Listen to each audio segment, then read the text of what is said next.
Hi art students, it's Sarah Farrington again. I am an artist and an art teacher from North Carolina, and I create sculptural installations.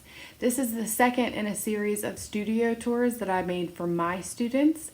The first one was all about installations and an introduction into my artwork. This one is all about art studios. So this will give you a little bit more insight into my art studio, but also the history of art studios and where they've come from and all the different forms that they can take on. So I hope that you enjoyed this one, and I hope you enjoyed the last one, and I hope that you'll stay tuned for more.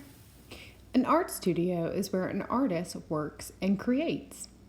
But artist studios can look very different from artist to artist depending on the type of artwork they create and what time period they're working in. The art studio has taken many forms over time. Contemporary art studios can range from larger industrial spaces to spaces in a large studio building or a bedroom or shared space in the artist's home. Let's look at the history of the artist studio.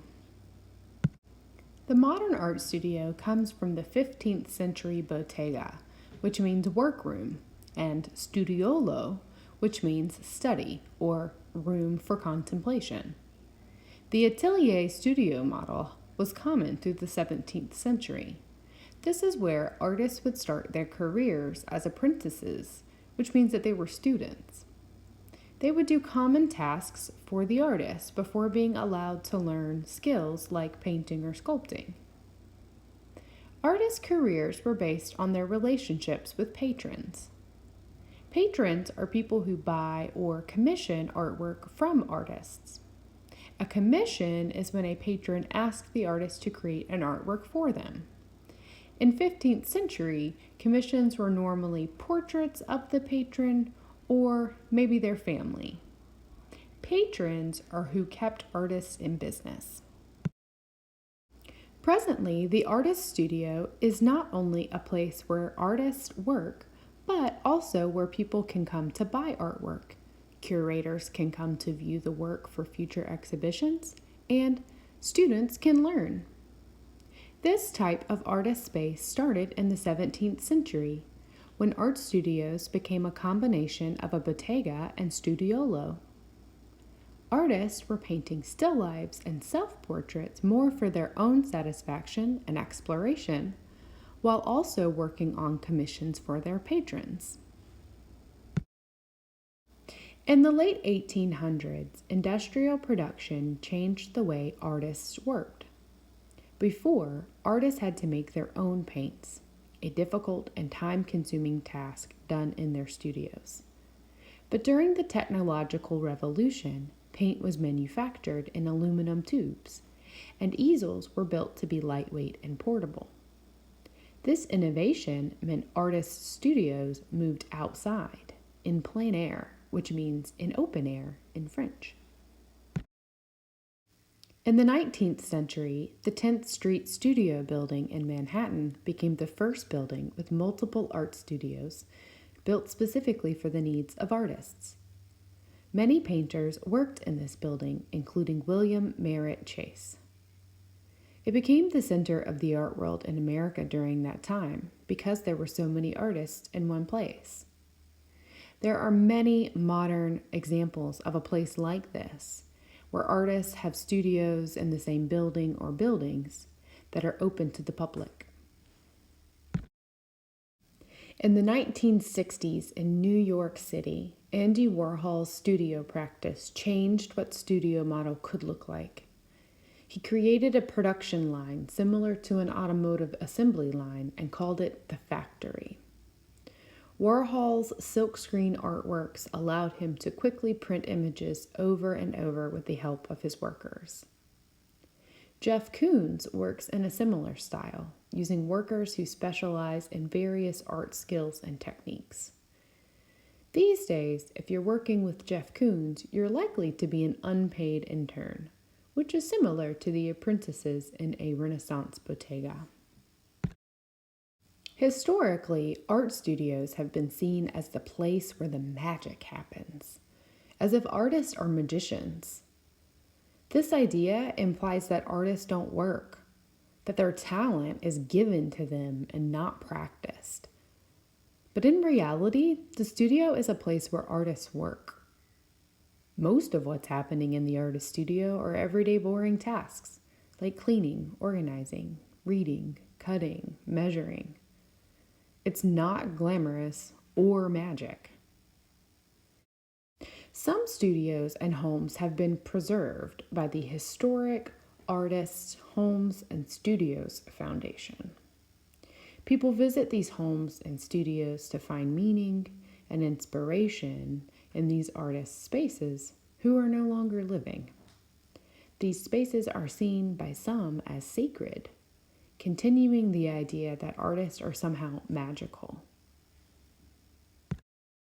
One of the preserved studios is that of Jackson Pollock and Lee Krasner, who moved to Long Island's East End and converted a barn into their studio, where both artists were able to work on very large paintings. Pollock poured, dripped, and flung paint across canvases spread onto the floor, while Krasner could work on the walls. An artist's studio definitely helps determine what art a person can and will make.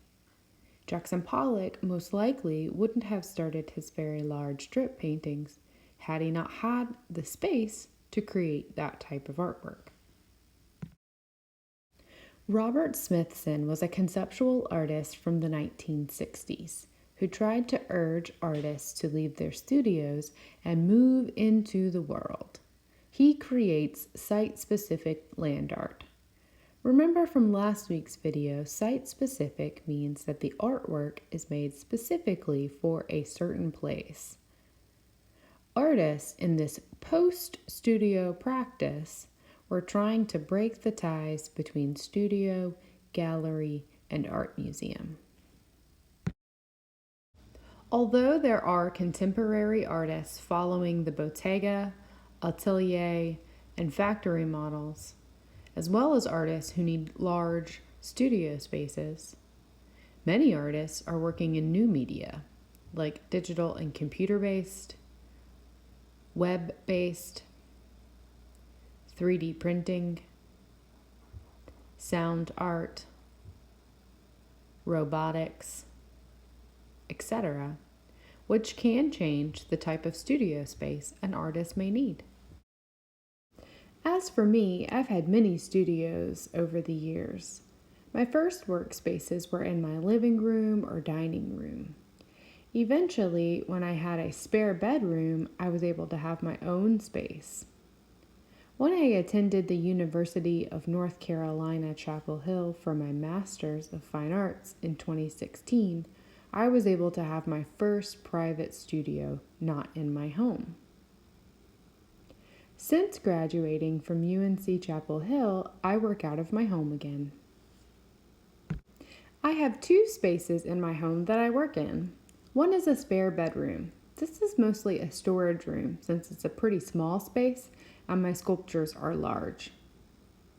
I also have a bonus area just outside the spare room that I usually work in.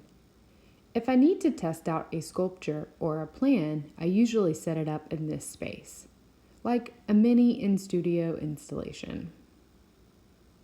In all the images you've seen today, you may have noticed that artists typically have many tools and materials, depending on the type of artwork they create. As for me, I have a lot of paper and cardboard and rolls and sheets, various adhesives like glue and tape, tools for cutting like X-Acto knives and scissors, drawing and measuring tools like rulers, yardsticks, and compasses. And finally, tools that I use for paper manipulation, like bone folders and seam rippers. You will see much more of me working in my studio space over the next few weeks. I hope that you have learned more about art studios through this video, and I look forward to sharing more about my studio and my studio practice with you in future videos.